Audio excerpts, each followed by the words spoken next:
Hey, how's it going out there, everybody? Hope everybody's having a great day. Welcome to the channel. I'm your host, Cash, and this is Weekly Recap. What is Weekly Recap? I'm going to go over my week of operating a semi-truck in the United States for 1 week or less. This is a full 7-day week we're going to go over here. This is the first week of November 2025. So if you're watching in the future, smash that like button. I'd much appreciate it. And I'm going to go over this week. I'm going to break down all the numbers. I'm going to talk about the loads I did, why I did them, go over all that, and go over it at the end. You'll hear me say, this is the money left to do what I have to do with. That's where you plug in your fixed cost, because I go over mostly variable cost. And I'm leased to an 80-20 split refrigerated carrier. If it's not a refrigerated load, I'll let you know. And that's kind of how it is. A little bit of an extended version of what is Weekly Recap. So the last Weekly Recap got a lot of views, a little bit more normal. So a lot of new people here. So I'm not hiding anything on this. I'll just go ahead and tell you right now, this is what happened to me. I'm not trying to get you to do it. If you think you can make more money working for a good carrier, then do that. I'm not trying to convince anyone here. This is for people who either want to become owner operators and just kind of want to know some numbers and how the things go, or people that compare their numbers to my numbers and you know maybe say, well, I don't want to do what he does, and or maybe I want to. It's like, it's not to convince you to do anything. Main thing I want you to take from this, okay?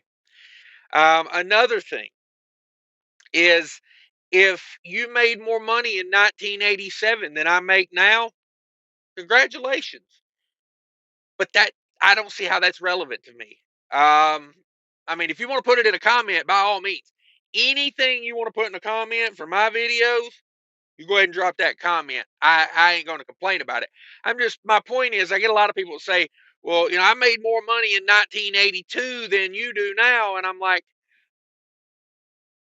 congratulations, I guess. I don't know. Like, um, you know, I'm operating in the time I live in, and I'm operating in the best scenario I can do for myself and my family. And trust me, I've done it multiple different ways. I've had my own authority. I've been a company driver. I've done local work. I've done food service. This is what works best for me and my family. So that's why I do it. And I drive a Peterbilt, not a DeLorean. So I can't go back in time and go trucking in 1982. Um, Now I get it.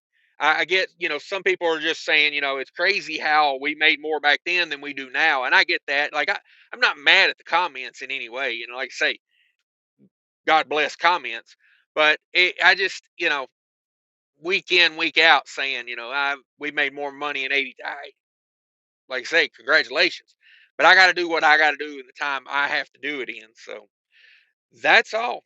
That is Weekly Recap. And that's what we're going to go over here. So I started off last week, or excuse me, I finished off last week in Illinois. And yes, there is an S at the end of Illinois. If you look at the word Illinois, because people just keep saying there's no S at the end of Illinois. And I had to look it up on the internet. There most certainly is an S at the end of Illinois. I mean, I'm just letting you know. I Googled it. There's an S there. So, I don't know. Leave me a comment about that, too. As I go over my veritable cost. All right, but anyway. Sorry, I'm having too much fun here.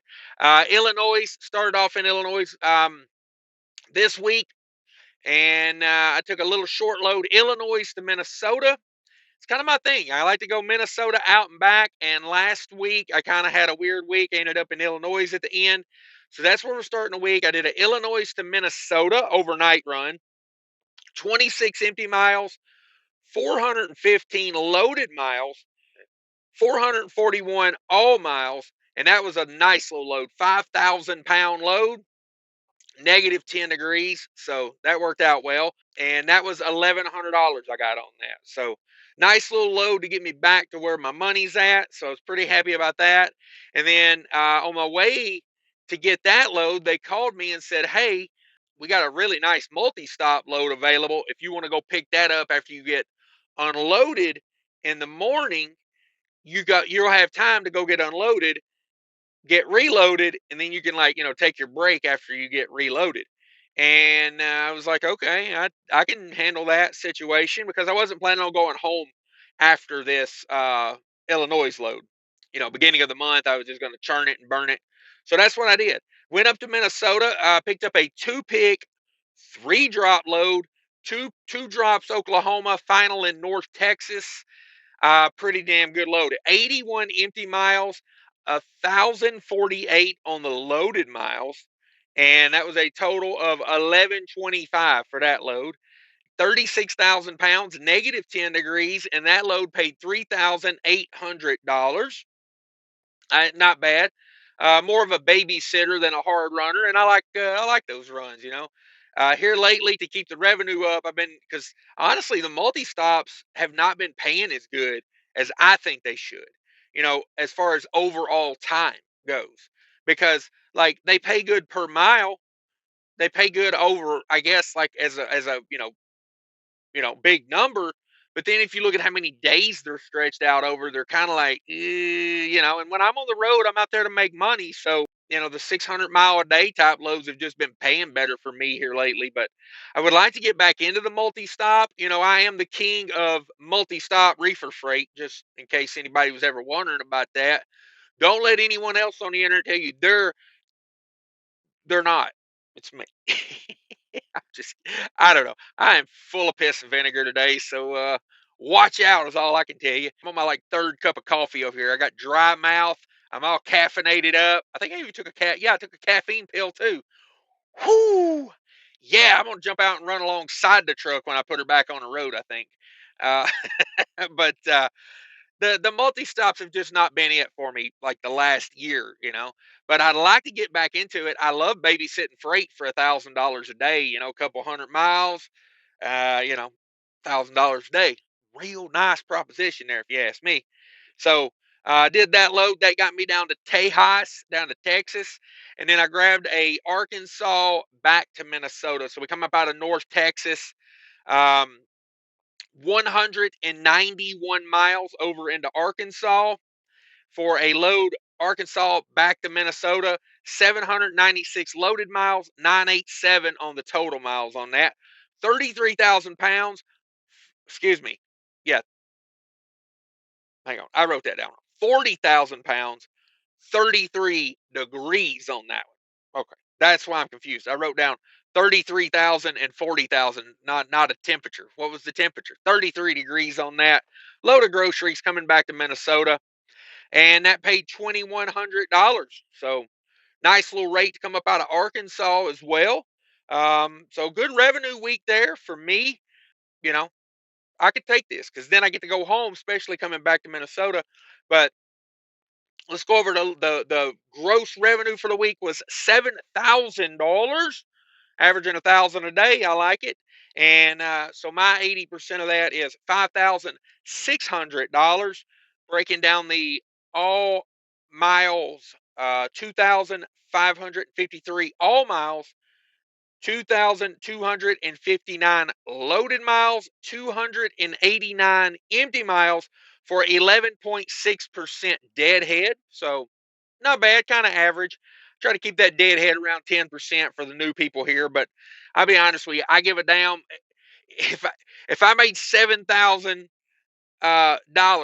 on a load that went 1 mile and I had to deadhead 2,500 miles to go get it. Who would care, right? I mean, as long as the revenue on the all miles is there, that's all that matters, right? So that's how I look at it. But I do like to give a theory and a thought and an actual number on the deadhead, just to put it out there, just to so everybody knows. Um, and let's see, rate per mile, 274 all miles.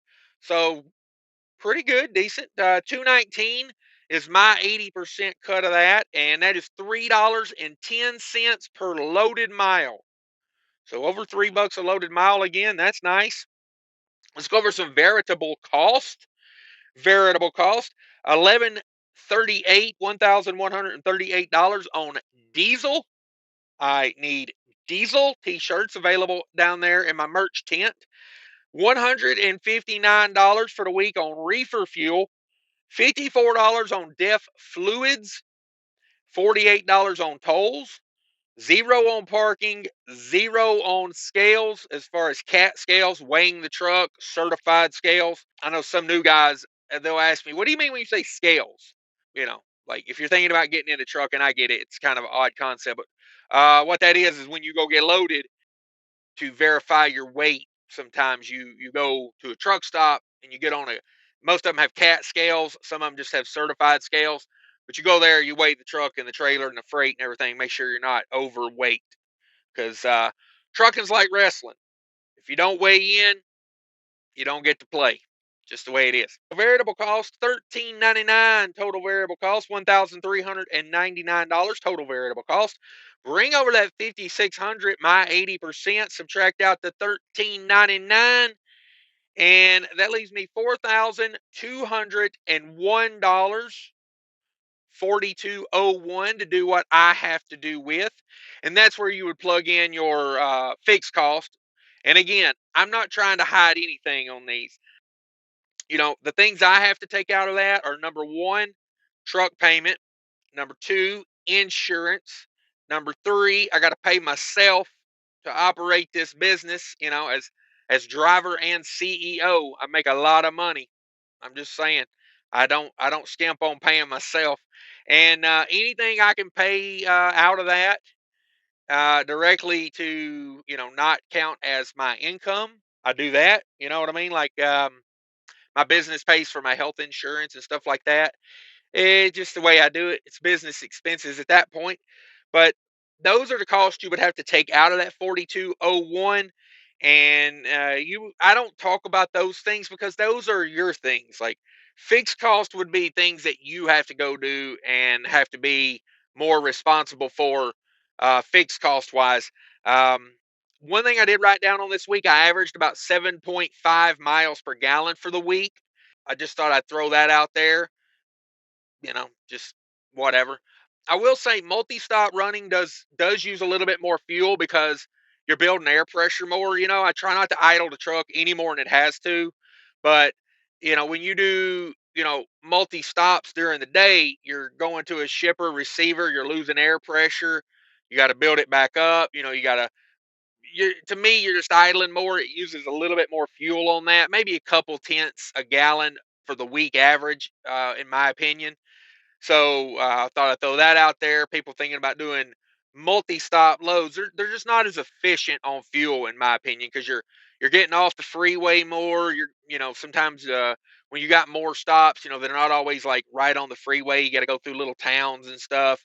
So typically, you do use a little bit more fuel on the multi-stop stuff, and you know, just keep that in mind. I'm definitely not going to like not do it because oh my god, I'm 2/10 of a gallon less than I would have been if I'm still going to do them. But just letting you know, kind of some insight to the week here.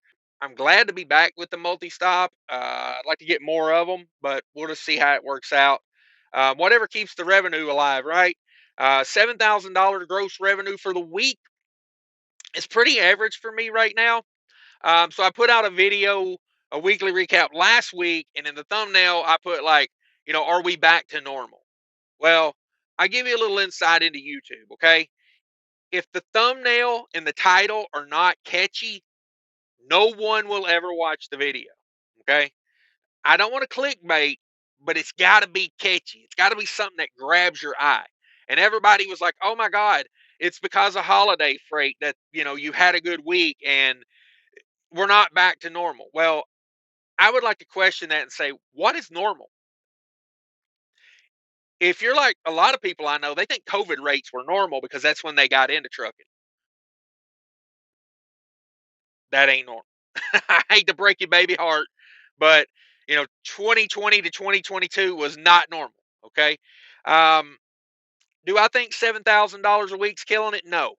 But for me, like 65 to 75 is kind of the normal of the market we're in my opinion. If you can consistently every week knock down $6,000 to $7,000, you're doing okay. Maybe. If not, it ain't for, just, I'm not telling you it's okay, I guess. I'm just saying seems okay to me. I can make money at that, I guess I should say. So, yeah, we're not going, there is no normal in trucking, and trucking is never we're going back to normal. Okay? Trucking constantly creates a new normal. About every 3 months, we entered into a new normal. This is the new normal. And that's the best advice I can give you. When people ask me, what do you think trucking will be like in 2026 versus 2025? I got but one answer for that. It will be different than it was. It's rare that trucking goes 2 to 3 years and just kind of stays the same. It's going to go up, it's going to go down, it's going to go up, it's going to go down. And that's just the way it is. And another comment I get a lot on YouTube is you shouldn't put these numbers out there because um, everybody else will see them and they will get into trucking and it will drive the rates down.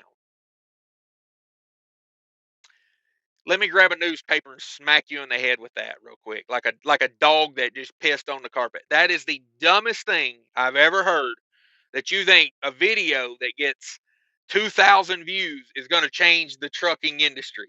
I mean, my God, uh, I wish I had a time machine. I could go back and tell your dad to pull out or, do something different than what he did. I'm just saying. I'm just saying. I would cure the problem, okay?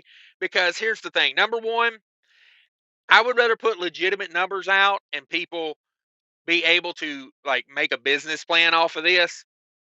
And the thing that has ruined trucking in the last, 5 years, 10 years is not people talking about how much money they're making. What ruined it is people not following the rules. Okay. That's why trucking has been so beat down because they don't follow the ELD rules. And given it, I'll say it again, I'm not a fan of ELDs, but if I got to have one to be legal, everyone should have to have one to be legal. Okay. Just the way it is. And when I say everyone, I mean if your truck requires one, you should have to have one, and it should be a legal one, not some fly by night crap where you can reset it and go down the road and kill a bunch of people. Okay, so that's what screwed up trucking. All the people non-domiciled CDLs, not even in the country legally. That has ruined it way more than me putting out a weekly recap ever will. Okay. Because here's the thing about trucking is people see these numbers that I do, and let me tell you, this money ain't gifted to me. I didn't go sign up for Uniself and someone sent me a check. I worked 70 to 80 hours of my life in a week away from my kids and away from my home to make this money. Okay. Not everybody wants to do that. So it's not like the internet's going to see this and automatically every every soul out there is going to go, I got to go get me some of that. I want a job where I can freeze my ass off out there hooking up a trailer and at 3 in the morning, and somebody's dropped a trailer 4 inches higher than it should be, and now there's 44,000 pounds on it, and I got to get out here and blow my heart out of my chest cranking this landing gear down. Not everybody wants to be a trucker, but the ones that do want to be, I want them to be well informed, and that's why I do this. Okay.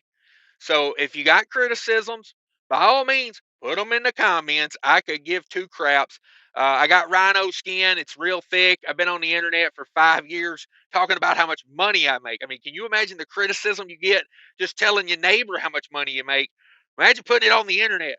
So I got that rhino skin. I don't care. Leave the comments. I'm just trying to put this out there in the ether. That way you understand where I'm coming from with it. Okay. This is me casting my bread upon the water. Okay. I am my brother's keeper. Look at it that way. So I don't give a damn about some person that watches one of my videos for 4 minutes and then all of a sudden's got to tell me how to live my life. You don't know me. You don't know my channel. Honestly, from the way you carry yourself on the internet, I, you don't know a whole lot just to be general about it. You know, I could imagine watching 4 minutes of someone's video and then telling them how to live their life. Can you imagine? No. So That's weekly recap, folks. Thanks everybody for watching. Be sure to smash that like button on the way out. If you're not a subscriber, hit that subscribe. Now that I've got off my pulpit, I rode in on a high horse, jumped off onto a soapbox. Woo! Gotta love it. Thanks everybody for watching. Take care of each other out there. And remember, people are more important than trucking. Quick, I just want to remind everybody about the Mudflap app. If you're not using Mudflap, check it out, download it. It should be part of your fueling program. It's a free app. Go download it from the Apple or Android store. You sign up using credit card or bank account. No credit checks, nothing like that. No fuel card needed. Get yourself huge discounts on fuel. It's an amazing free app. It's 100% legit. Sign up using my promo code there, and I'll get $10 in free fuel. You'll get $10 in free fuel. Thanks, everybody. Have a great day.